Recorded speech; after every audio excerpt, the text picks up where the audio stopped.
Sports at 801, 1010 wins and 92.3 FM. Looking to start 2023 off with a mega win? The Mega Millions jackpot is now $1.1 billion. Take a chance and get your ticket today because anything can happen in Jersey.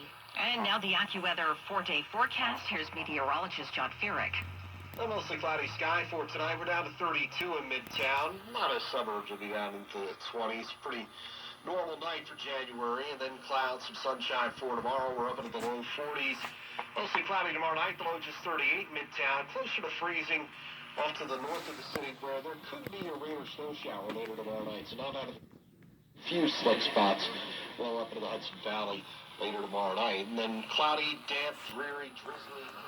You have to be very careful. Break out in the afternoon. We're up to 49. Then rain Thursday night.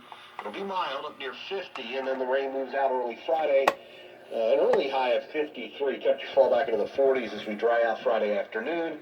And then chillier for the weekend. Right now it's at the park 41 and mostly cloudy. Going down to 32 tonight in Midtown. I'm AccuWeather's John Feerick on New York's weather station, 1010 wins on 92.3 FM. Winds news time 7:53. Federal officials I got it back.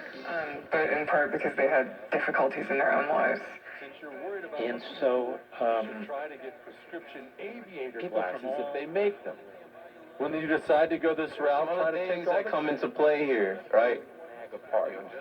And they don't give power to someone like Brian Donalds, but here's the other thing. They love this knowing that by divine revelation, or possibly by Adam and Eve themselves extrapolating that from the fact that God covered their nakedness by sacrificing animals and taking their skins to cover them.